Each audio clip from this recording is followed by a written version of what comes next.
Hello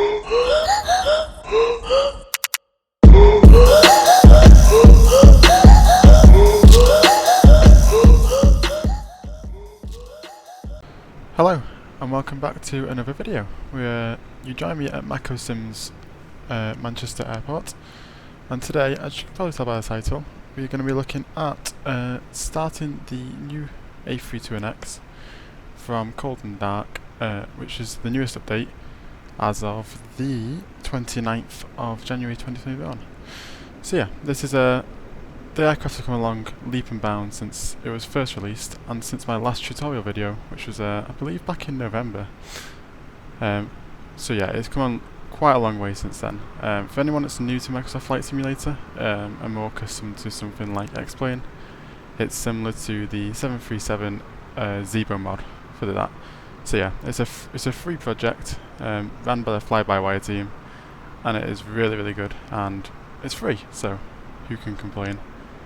But yeah, without further ado, we're going to jump into the flight deck and we will start getting set up. Before I do that, I'll just say, if you want to see more content like this, please do drop a comment in the comments below and tell me what you'd like to see. And it would be greatly appreciated if you'd hit that subscribe button and also hit the like button, as it would really help me grow, and I'd really appreciate it. So yeah, let's jump into the flight deck and let's start getting set up. So here we are in a flight deck, and first of all you want to come to the overhead panel. So now you can either have your custom camera set to this view, or you can just look up like this. I've set a custom camera as it makes it a lot easier to see the whole panel then. So as always, battery 1 and 2 is what you want to turn on first. After that, the external power wants to come on too, and that'll get all the systems online. You'll hear things beeping in the background and you'll hear fans start blowing up like this. Thanks to the fly-by-wire team, all these have been implemented by them. After this, you'll want to set your cockpit lights as required, and also your instrument and display brightnesses. So display brightness you can find in this little panel here. So that's your primary flight display, which is this panel, and your navigation display, which is this panel. Cockpit lights you'll find is the integrated lights here, the dome light, which is just to the right of that. For the EFIS, these two knobs below, and for the pedestal and main panel, the integrated and floodlights are down at the bottom of the pedestal. So once you've done that, you will then want to do an APU fire test.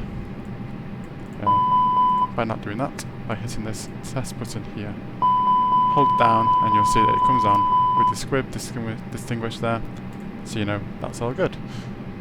After that, you'll want to turn on the crew supply, and also you would like to test the CVR, however that is not possible at the moment.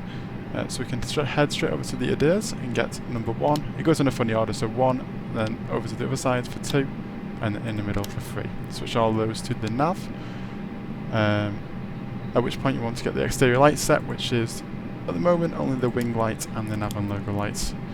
So you want those set. And then the seatbelt signs, no smoking signs and emergency lights, all down at the bottom of the panel here.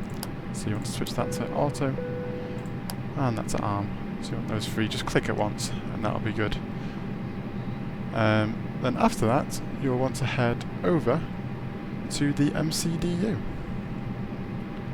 Now, I will do a completely new video, which will tell you how to set this up. However, you want to head over to this little computer, which you'll find just to your right down below, and you'll set that up. I won't go through it in this video.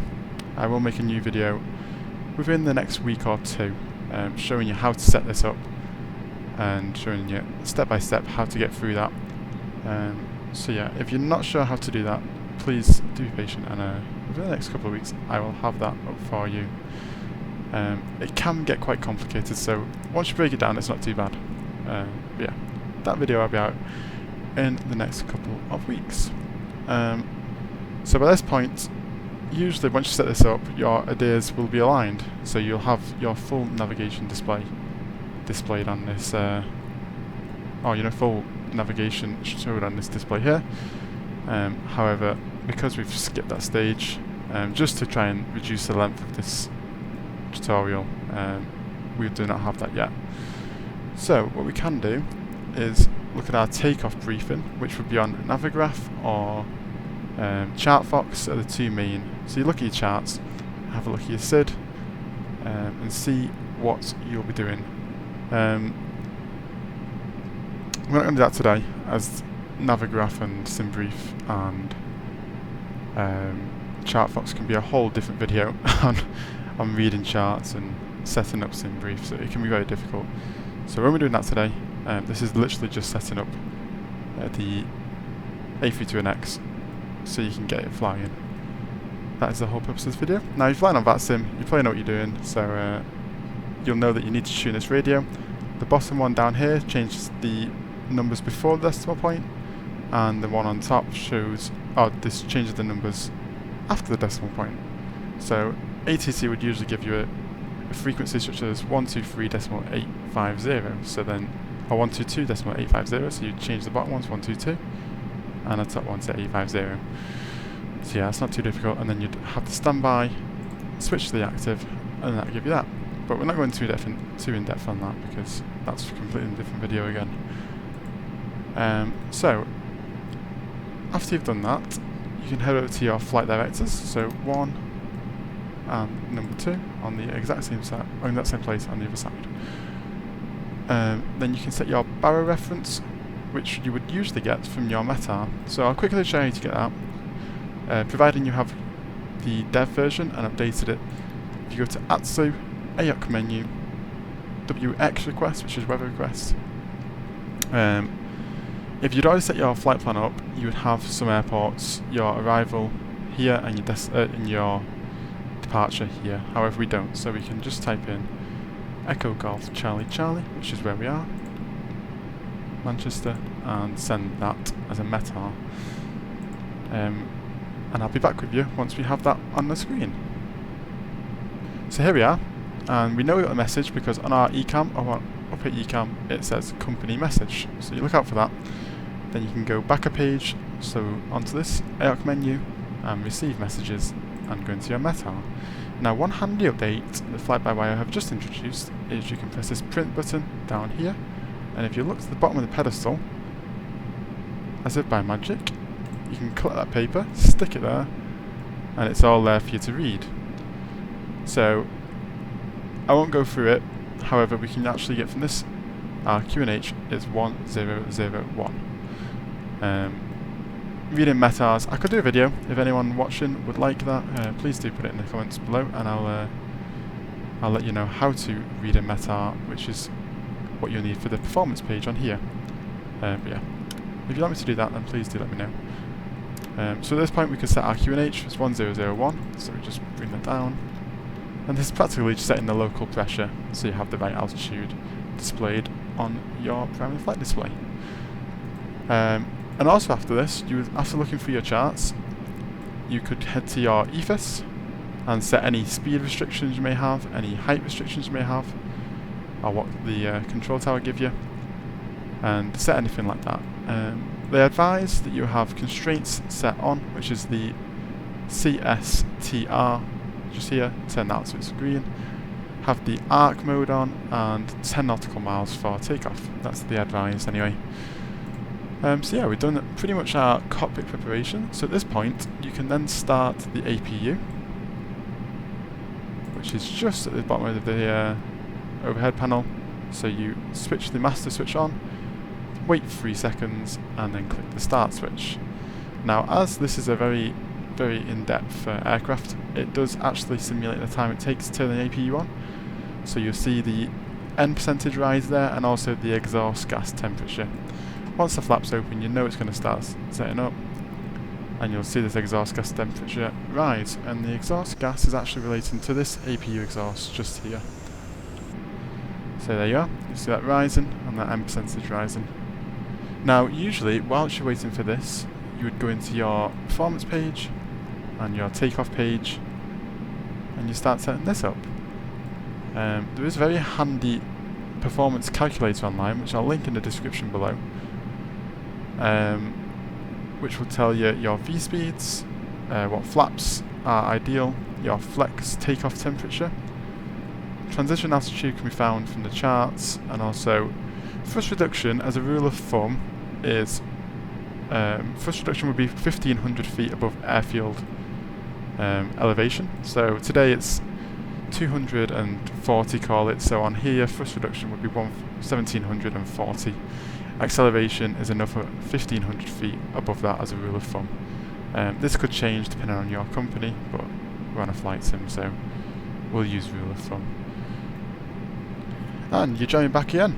The APU has now switched, the start switch has now switched to available, so we know that the APU is available and is online. So at this point we can turn the APU bleed, which gets the airflow through the cabin too. And now, as we're going to get ready for pushback, we will not need external power anymore, as the APU provides that. So what we can do is get ready for pushback. We can turn on the fuel pumps. So anything that says off, turn on. And the idea is to get rid of any white on this overhead panel. So you can see on my overhead panel now, you can only see orange, green and blue. You don't want to see any white, because white means it's off and you don't want that. At that point now you can turn on your beacon too, as you've got power, and you get ready to move, and also parking brake as required. So as you request pushback, you would turn off parking brake, as you do not want that parking brake set as you start getting pushback. So I will join you once the pushback has started, and I'll show you how to get the engine set up then. So there we go. As you can see, the pushback tug is starting to join onto the nose wheel of the aircraft now. So you can come down to the pedestal. So here in this little display you have the engine mode selector and also the master switch for engine 1 and engine 2.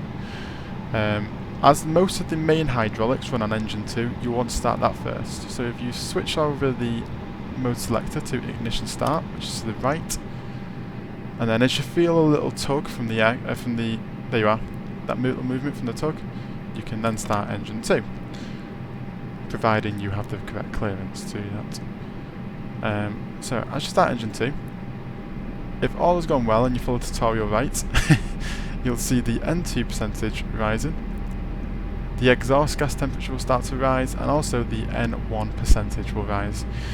Now this N1 percentage should settle around 19.5%, providing that your thrust levers are set idle. So you have a little detent there in the throttle, that should be set at 0. So there you are, you can see that N1 percentage is starting to rise now. Also, you want to be careful of looking behind you. I often make this mistake, just making sure you're not going to hit any obstacles behind you as you do that. So we'll start the pushback there just for the purpose of this tutorial. And you can see that M1 percentage is now rising, and it says available. So that means any systems that run on engine 2 are now available, which means you can go head over and hit the master switch for engine 1. So you can turn that on, so in the up position.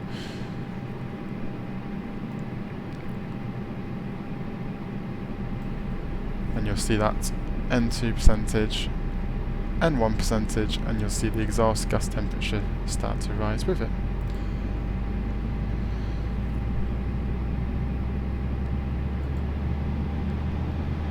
And I'll join you back once the engine 1 has fully started, just so you're not having to watch this boring bit. So joining you back, you can see that engine 1 is now available, which means all the systems that run on engine 1 are available too, as engine 2 is. So you can then head to your overhead panel, and APU bleed is no longer required, as you have the airflow being provided by the bleed air from the engines. So APU can go off. Also with that, you can head down to the bottom and switch the engine mode selector to normal now, as you are not trying to start the engines, so that's fine. You can head back up to the overhead panel, get a bit dizzy, and hit the APU button, master switch. You don't need that anymore. And that pretty much completes your pushback and startup checklist. So we'll do a quick before taxi checklist and taxi checklist, and that will conclude the tutorial. So Your before taxi checklist, you want the transponder being set to auto, so that this little knob at the top of the three is switched once to the right, so it's facing completely up into the auto position. Probe and window heat as required are auto, and it's on auto there. You'll want to set the auto brake to max, which is these three buttons in the main panel right in front of you. You have low, medium and max. For takeoff, if you're going to abandon it, you'll want full braking power, so you'd hit max there.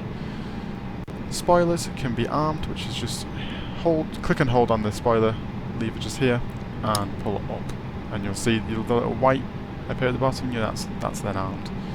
Then you'll set the flaps for takeoff, so it could be flaps 1, 2 and maybe even 3 depending on the length of the runway. For Manchester you'd only need flaps 1, so we'll set that to that position. Engine anti-ice can be set as required. A general rule of thumb, again, I know most operators use, if the temperature is below 10 degrees you will switch on the engine anti-ice. As you look down to the bottom of the lower ECAM, you'll see true air temperature and static air temperature.